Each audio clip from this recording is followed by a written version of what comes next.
Montana's news leader, this is the MTN Noon News.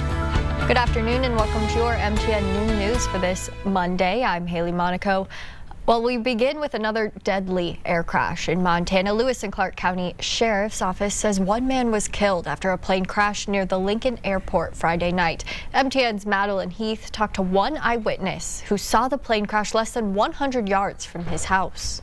Imagine standing on your porch and witnessing a plane crash and then explode just yards away from your home. I saw it and I dove on the ground because big explosion. John Perkins was getting things ready for a remodel project before bed when he noticed a plane flying low to the ground. And all of a sudden I heard this stall and then a big zoom, or whatever planes do when they start to crash. He watched the tragedy unfold less than 100 yards from his house.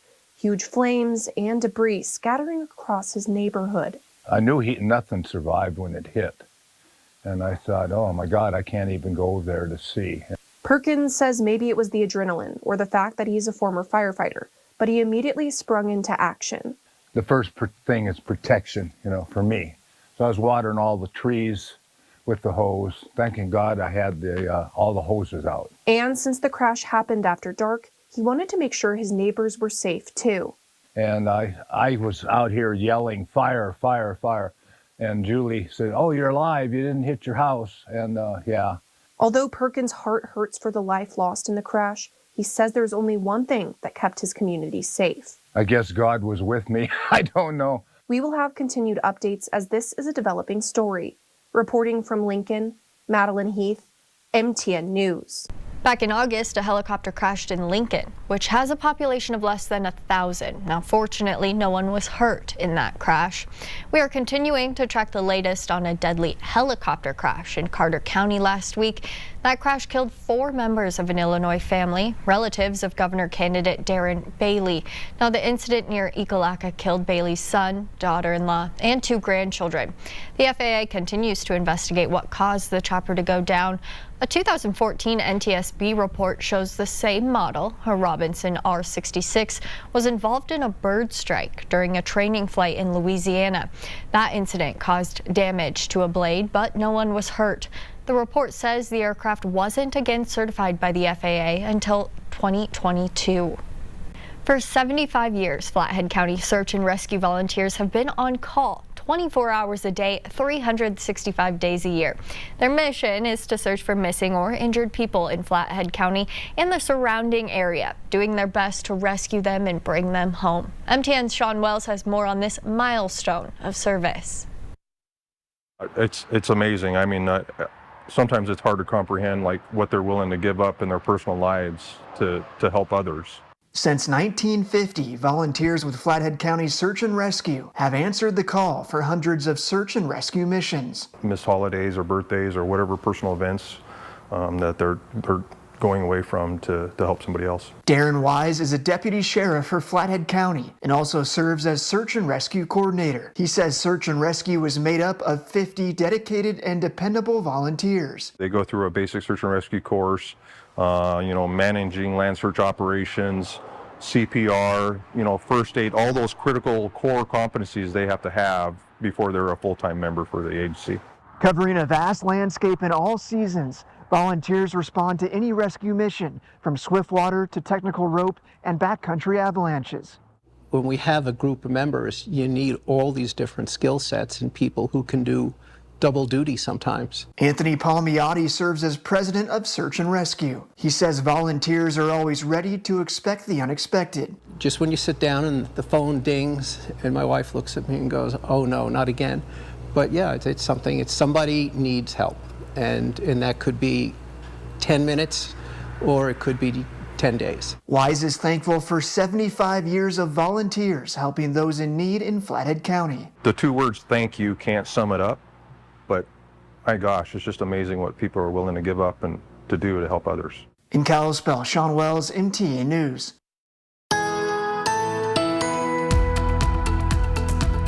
There's a great shot looking from Livingston towards Bozeman Pass. You can see a little bit of snow on the ground, a lot of cloud cover there, some blowing snow up there. But any of those advisories really in our areas have pretty much expired out, except down there around the Bighorns. We'll talk about that, and portions of Yellowstone National Park with a winter storm warning still in effect.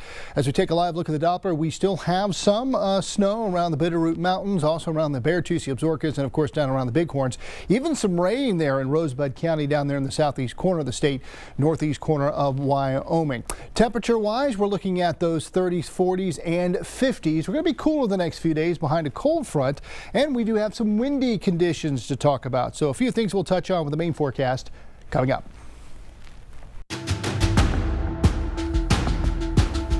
And here's your leading look at other top stories from across the state. In Lewis and Clark County, deputies say human remains were found near the west side of Mount Helena on state land.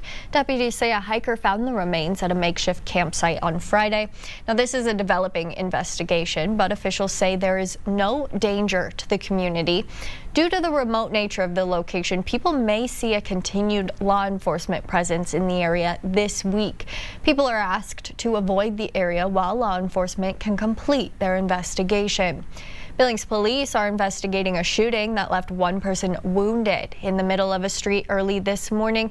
Officers say it all happened in the 1200 block of North 24th Street just before 12:30 a.m. Police say once on scene, they found a person lying in the road with gunshot wounds. Officers then say the victim was treated on site before being taken to a local hospital for treatment. There is no word on the person's condition, identity, or if any suspects are in custody at this time.